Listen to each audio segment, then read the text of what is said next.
Olha, psicóloga tem que ser neutra, tá? E tem tatuagem? Não. Tem que usar manga longa, não pode aparecer, calça comprida, gola alta, tampa essa tatuagem porque ela não pode mostrar. Aliança de casamento também não. O paciente não pode saber se é casado, se é solteiro, se é divorciado, viúva. De forma alguma, o paciente pode ter alguma informação pessoal a teu respeito. Maquiagem também não é uma coisa que pode usar muito, é uma coisa bem discretinha, bem pouquinho, assim, de preferência, nem usar muito, tá? Assim, uma coisa que parece que nem botou nada. Olha, eu não sei tudo desse lado aí, mas eu, na minha faculdade, ouvi várias frases desse sentido, faladas das minhas supervisoras, né? Algumas, não todas, mas isso era uma cultura muito forte que vinha desde o primeiro ano lá da faculdade, já sendo falado de alguma forma que psicólogo tem que ser neutro. E o que será que significa isso? Será que esse neutro é realmente uma pessoa sem opinião, imparcial, que é ali quase que um fantasma, vestido todo de branco, que passa despercebido? A gente vai ver isso nesse vídeo. Para começar esse vídeo, então, vamos descobrir lá no dicionário qual que é a definição da palavra neutro, tá bom? Eu vou ler aqui porque eu não decorei. Neutro é um adjetivo, né, uma qualidade de alguma coisa que a gente está se referindo, e significa que não se posiciona, se abstém de tomar partido. Ou seja, numa linguagem popular, assim, é aquilo que não fede nem cheira, tanto faz, tanto fez, se tá ali, se não tá, não tem problema, não faz diferença nenhuma na vida de uma pessoa. Agora, será que psicólogo é isso mesmo? Será que esse é o adjetivo que a gente classificaria um psicólogo? Uma pessoa que não faz diferença? Vamos, então, começar a construir um pouquinho esse raciocínio aqui juntos. A gente quer realmente conversar e colocar isso numa discussão muito aberta, muito transparente, porque são algumas crenças que a gente vai tendo nessa questão da neutralidade, é algo muito forte durante a graduação inteira. E não acontece só em uma faculdade, né? Acontece com várias psicólogas aí do Brasil, que estão espalhadas pelo mundo também. São coisas que a gente vai ouvindo e que é muito frequente e é algo muito forte. Então a gente percebe que isso até causa um pouco de medo, causa alguns receios, e é isso que a gente quer conversar um pouquinho aqui hoje, tá? Claro que quando a gente fala, né, quando a gente ouve sobre essa questão de ser neutro na psicologia, dificilmente os professores estão se referindo a algo que não faz diferença nenhuma, né? Então, geralmente o que eles querem trazer um pouco é de trazer essa imparcialidade, de trazer um pouco até essa impessoalidade. Então, não ter características muito marcantes tuas ali para que isso não interfira talvez no processo terapêutico ou em como uma pessoa vai formar um vínculo ali com você durante a terapia. Mas essa questão da imparcialidade, da impessoalidade, muitas vezes acaba indo para um lado super extremo, que é quase como se o psicólogo fosse um agente secreto. Não tem idade, não tem nome, não tem gênero, não tem estado civil, é uma pessoa que está ali só para realmente aplicar técnicas e ser extremamente, assim, conciso no seu trabalho. Só que isso até é um pouco perigoso pra gente, né? Porque nós também, além de sermos profissionais, nós somos pessoas, né? Nós temos ali outros gostos, outras, enfim, hobbies e coisas que a gente gosta de fazer na nossa vida, características de personalidade mesmo, e o quão perigoso é a gente tentar se anular completamente nas nossas características, a nossa própria espontaneidade mesmo, a ponto de caber ali numa caixinha misteriosa, né? De cuidar para não escapar nenhuma informação, de realmente montar quase que um personagem, ou na hora de conversar ali com os pacientes, com os clientes. Bom, falando um pouco disso, é claro que tu, enquanto está exercendo, né, a tua profissão de psicóloga, quando está ali conversando com pessoas enquanto psicóloga, vai ter uma postura mais profissional, independente do que isso signifique para ti. Mas essa postura profissional é diferente, por exemplo, da forma como tu fala com os teus amigos, da forma como tu fala com os teus pais, com teus irmãos, com o namorado, marido, namorada, etc. Então, entender um pouco que nós, enquanto pessoas, a gente tem sim diversas formas de se apresentar para o mundo, né? Enquanto você é aluna, você se porta de um jeito, quando você é professora, você se porta de outro, quando você tá, talvez com seus filhos, você é de uma forma, quando você tá com seus pais, você é de uma outra forma. Então, é normal, é natural que a gente realmente mude um pouquinho ali de acordo, né? Que a gente se adapte ali de acordo com as circunstâncias, com quem tá à nossa volta. E isso não seria diferente, claro, na hora que a gente estivesse ali exercendo a nossa profissão. Então, entender isso e saber fazer essa diferenciação de que você é a mesma pessoa, tá? Você é uma pessoa só, um ser humano só, que tem uma profissão, que pode ter um posicionamento político, pode ter um posicionamento religioso, uma escolha religiosa. Você pode ter tudo isso, você pode gostar de um filme, pode detestar um filme. Esses dias a gente estava aqui no escritório falando sobre Star Wars. Opiniões polêmicas, eu sei, mas tinha gente que gosta de Star Wars e gente que não gosta de Star Wars, e tá tudo bem, esse não é o caso, você pode ter tudo isso. Isso faz parte de quem você é, mas algumas coisas precisam sim ser deixadas em segundo plano na hora, principalmente, né, ali de estar com o seu paciente e exercer a sua profissão. Então, para a gente entender um pouco melhor sobre o que é vedado ao psicólogo durante o exercício profissional, ou seja, durante o seu atendimento ali, enquanto você realmente está nesse modo, digamos assim, psicólogo, atuando enquanto psicólogo, eu também vou ler um pouquinho aqui algumas coisas do nosso Código de Ética. É o artigo 2º, e se você não leu o Código de Ética, ou se faz tempo aí que você leu, talvez lá na faculdade ainda, nem lembra muito bem, eu te faço esse convite mesmo para abrir o código, ler um pouco, marcar o que tu não entendeu muito bem, marcar algumas coisas talvez tu tem que relembrar, precisa tirar algumas dúvidas. Eu acho que sempre vale a pena a gente voltar para esses princípios básicos, para a gente estar sempre alinhado ali, né, ao que o conselho espera da nossa atuação.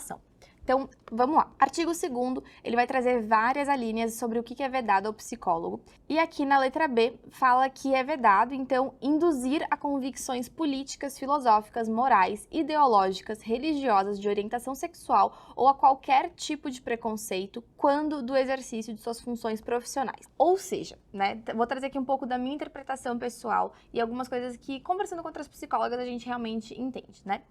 A questão do induzir e durante o exercício profissional, principalmente, é fazer aquela coisa meio de desmerecer o outro lado, desmerecer um posicionamento, favorecer o seu, né? Talvez ali um pouco aproveitar um contexto que apareceu alguma coisa para trazer uma opinião sua sobre alguma coisa, trazer uma notícia, um viés, alguma coisa nesse sentido assim. Enfim, né? Isso é muito abrangente, não vai caber aqui falar todas as situações que isso pode acontecer, mas é realmente usar ali do seu papel, que muitas vezes é sim percebido como uma autoridade, como alguém que pode dar um direcionamento, para dizer mais ou menos o que é certo e o que é errado para aquela pessoa que está na sua frente, que tem uma história de vida completamente diferente da sua, que tem um contexto completamente diferente do seu. Então, quando a gente entende isso, é a gente conseguir entender que sim, um psicólogo pode ter uma religião, pode ter um posicionamento político, pode ir em passeata, em manifestações, ir na igreja, ir aonde quiser, fazer o que você quiser na sua vida pessoal, você enquanto pessoa, mas que na parte profissional você tem que estar ali realmente de olhos abertos, né, para o que a pessoa precisa, para aquilo que ela acredita, para o que faz sentido para a vida dela, para os valores de vida que ela tem. Então, estar nesse lugar onde as suas crenças, as suas motivações, enfim, tudo aquilo que você carrega com você e muitas vezes até mesmo as suas emoções, os seus vieses, as suas distorções cognitivas também, de uma forma para não afetar aquilo que faz parte do processo terapêutico da pessoa que está ali na sua frente. Só aproveitando para fazer um parênteses bem breve, eu, Luana, acredito muito na importância realmente de psicólogos, estudantes de psicologia fazerem terapia pelo menos por um período da vida para começar a identificar um pouco melhor ali os seus vieses mesmo, como que é a relação com seus pais, quais são as suas crenças realmente, né, para ter um pouco mais de clareza, porque nem sempre esse trabalho de autoconhecimento feito sozinho, a gente consegue ter clareza ali, né, das nossas partes que a gente não tá muito afim de encarar, não. Então eu já vou aproveitar a deixa aí para recomendar, talvez, fazer um processo terapêutico, mesmo que seja mais curto, mas para identificar algumas coisas que talvez sejam pontos cegos mesmo para você e que isso vai sim te ajudar na tua prática profissional. Voltando aqui para o artigo 2º, então, na primeira linha aqui na letra A, fala que é vedado praticar ou ser conivente com quaisquer atos que caracterizem negligência, discriminação, exploração, violência, crueldade ou opressão. E também lá na letra E, fala sobre essa questão de ser vedado ser conivente com erros, faltas éticas e outras práticas de profissionais no exercício da profissão também. Então, olha só, até voltando lá pro começo do vídeo, quando a gente falou sobre a questão de ser neutro, né, que é alguém que não se posiciona, olha como isso é completamente incoerente com aquilo que o nosso próprio conselho nos orienta no nosso código de ética. Então, a gente realmente ter essa questão de que sim, a psicologia, ela é uma ciência, ela é uma profissão, que ela está comprometida com os direitos humanos. Então, isso também é algo que está ali no começo do código de ética, vocês podem voltar para a leitura dessa parte e ler realmente a Declaração dos Direitos Humanos, porque isso é algo muito importante que a gente tem que levar a sério. E querendo ou não, isso exige sim um posicionamento, né, a favor dos direitos humanos, a favor do respeito, da ética e tudo mais que isso engloba, que também dá assunto para um outro vídeo inteiro, mas eu acho que já ficou claro mais ou menos o que isso significa. E por último, eu sei que eu tô lendo aqui um monte de coisa, mas eu acho que é importante a gente sempre voltar para essa base mesmo, tá? Pra gente não ficar falando só coisa na nossa cabeça. E aqui, no final também, na letra J e K, vai falar um pouquinho mais sobre essa relação entre prestar serviços com pessoas com as quais você tem ali algum tipo de relacionamento atual ou passado e que isso possa interferir na qualidade do serviço prestado. que isso quer dizer? Por exemplo, se você tem uma amiga, talvez, uma colega, sei lá, da terceira série do ensino fundamental, e ela quer fazer terapia com você. Pode ou não pode? Por isso que tem coisas que não tem uma resposta muito específica. Vai depender muito, né? Quem é essa pessoa pra você? Você lembra dela? Tem uma situação que isso ficou marcado? Que você talvez já criou ali alguns preconceitos? Já criou ali toda uma percepção de como aquela pessoa é? Não, porque ela é chata, porque ela é metida, porque ela é egoísta, porque não sei o quê. Será que isso é algo que afetaria o seu trabalho com ela? Você tá atenta aos seus próprios pensamentos, às suas próprias emoções em relação àquela pessoa? Você tem algum vínculo, alguma coisa assim? É claro que isso é um assunto muito mais complexo. Eu tô trazendo aqui alguns exemplos só pra gente poder colocar essa conversa realmente de uma forma aberta. Mas talvez essa pessoa é alguém que você não tem um relacionamento próximo, você mal se lembra, então é algo que realmente não iria interferir no trabalho e que talvez a cidade é pequena, não sei, talvez ela seja uma pessoa que confia em você justamente por já ter estudado juntas, então ela escolheu você para ser a psicóloga por conta, né, de alguma certa afinidade. A gente também tem que sempre lembrar que os nossos pacientes, eles nos escolhem por algum motivo, por alguma identificação, seja no seu jeito, né, no que você fala, se você está na internet ou não, se você aparece, por exemplo, em palestras, se você é recomendado por alguém, então vem a partir da confiança que essa pessoa tem em uma terceira pessoa, né, seja a partir de qualquer coisa. Os teus pacientes, eles te escolhem por um motivo. Então, levar isso em consideração na hora de aceitar ou não atender alguém também é algo muito importante, para que haja realmente